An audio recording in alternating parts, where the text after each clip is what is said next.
Good morning. This is Regina Adams coming at you with another busted but blessed Big Mama love message. This week I was just getting over um, letting go of my decision to let evil go. And it's funny because Sunday when I was crying, Monday I felt like a spirit on my face trying to make me keep feeling sad or trying to make me keep crying. And it's like, but I don't feel like that. I don't, that's not how I feel here. I don't care what it's going on up here.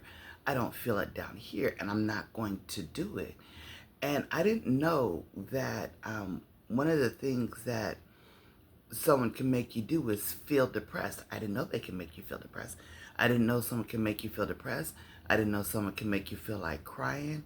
I didn't know all of those abilities existed. Um, that would, of course, be evil, not good, because how would that be a spiritual gift from God to force somebody to cry? Because that's kind of like forcing somebody into depression, which God wouldn't do. So I fought that off. I'm not gonna even lie and say I exercise. I probably exercised maybe once. Or I exercised Monday to get rid of that spirit, but I think I did my abs once this week. I didn't even do my legs. I wasn't feeling it. And so Fridays are my clean days. So I get up and I start cleaning. And I was talking to the lady downstairs, and she was like, "Well, you should make your daughter clean." And I was like, "Well, during the time when she was growing up, we were homeless a lot. So we spent a lot of times in hotels, which they come to clean for us." I said, so I didn't make it a priority in her life to teach her the importance of why it's time to clean. I said, so therefore, I don't have a problem cleaning. Early this week, she wasn't feeling good. She gonna be so mad at me, but hell, it is what it is. She started her period, and she's so clingy when she starts her period, and because she's in so much pain. And so I was gonna go run some errands. She's like, "No, can you please stay here? Because I'm cleaning." I'm like, "Okay." So I actually I didn't make her breakfast in bed. We had pizza and breadsticks that I warmed up, and I brought them to her. And then we had some other food later in the day that I warmed up and brought them to her.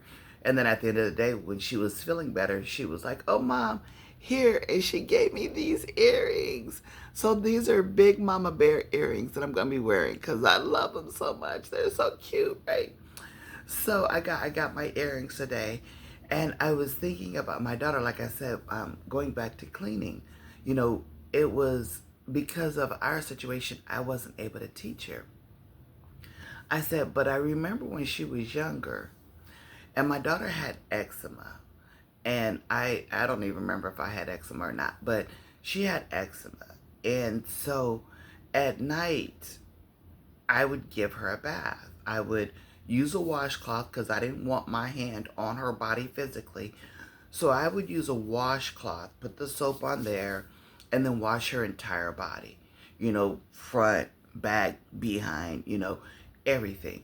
And then when she got, rinsed her off, when she got out of the shower, I put baby oil on her, dried her off, and then I put Vaseline on her skin.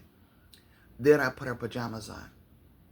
I wanted to make sure her skin was moisturized enough so she wouldn't have dry skin, so the eczema wouldn't spread.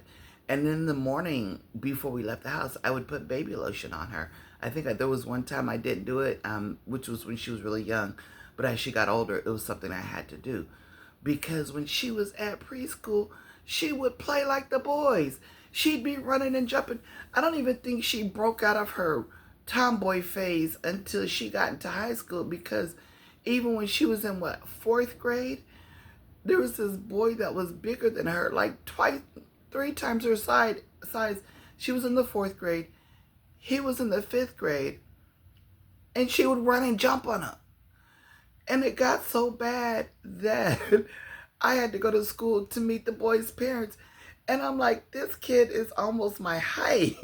He's like good 5'6", 5'6", big kid.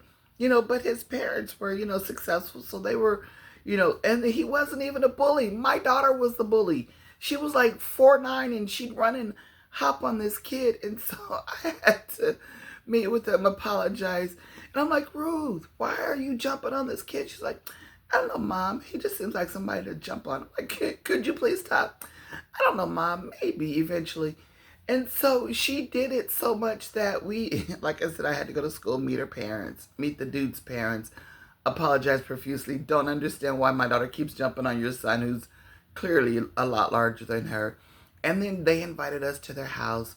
We sat down. They had a pool party. Well, not a pool party, but they invited us over to the pool. My daughter loves swimming. And so I was able to relax and we talked. And for some reason, after that encounter, my daughter stopped jumping on the dude. I don't even know what happened. It just, I guess she saw my different situation and she stopped jumping. And I was like, whew. Anyways, but yeah, it was just, I said all that to say that I watch a lot of TV and I see a lot of ads for pain or for prescription. I'm sorry, I see a lot of ads for prescriptions that I understand when you don't know, you don't know. Like for me, certain things I didn't know growing up, how to deal with my daughter.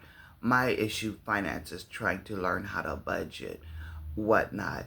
Um, my daughter doesn't clean because I didn't teach her as to why it is a priority for her to clean. The one thing that I did teach her the priority of was cleaning her body and understanding that when she's cleaning her body, it's going to eliminate a lot of the infections that could come her way because she does wash on a regular basis. That's one thing I wanted to talk about is that there's a lot of ads for UTIs and I I'm like, okay, well, have you tried showering 2 to 3 times a week? I understand you don't have to shower every day, but when you think about it, if you're with a partner, and this is for the women, because this is our bodies. Like men, after sex, they don't usually shower. I know back in the day, trust me, I understand. They'll go to the restroom, urinate, and usually get rid of whatever. But the person is still on their body. So if they're with somebody on Monday and then somebody Tuesday has somebody Monday on them. Somebody Wednesday has Monday, Tuesday, Wednesday on them. If you make your partner shower before they're intimate with you, that could possibly cut down on your UTIs as well. If you shower at least 2 to 3 times a week, and not necessarily just washing your hair, but just washing your body, washing off the sweat and the uh, the additives you put on your body, whether it's lotion or what have you, then that could cut down on women being in so much pain from with their partners. With Ruth, I had to wash her every day because of all the stuff I was putting on her. I had to wash her every day. Now, I promise you, one day, she was like, we fought hard. I'm like, fine, I'm not giving you a shower. I'm not giving you a bath. But don't call me tomorrow while I'm at work. You better not call me. I promise you. She was like, okay, Mom. Because she always says, okay, Mom. The next day, I'm at work. I get a phone call. Hello, it's Ruth's teacher. Hi, Miss Adams. Ruth is scratching really bad. I said, I know. She wouldn't take a bath last night. We fought, and I said, don't call me at work. I said, I better take a bath tonight. She said, yes, ma'am. We'll see you at pickup. Thank you. Yes, you will. That was my lesson for her in understanding why she needed to wash her body every day, because she needed to take off all the stuff I was putting on her body every day and reapply it so that way the eczema wouldn't spread to the rest of her body. So that's my little message for today is take time to make yourself a priority. You know, we women, we are more susceptible to infections. And so because we are more susceptible to infections because we take in, then we need to make sure that whatever we take in our bodies is clean. Just like if we are washing our bodies ourselves, or just like when we go to do what we're going to do, take care of business, enjoy ourselves, friends or benefits, whatever, we want to make sure our bodies are clean. And so that's my message today, is that understand that you don't have to endure the pain of this world. Sometimes it's just as simple as washing away the person before. So, I decided to do this message because of the bathroom situation and moving past it. So, you guys have a great day. And yeah, this is one of those whoosh. Y'all have a great day.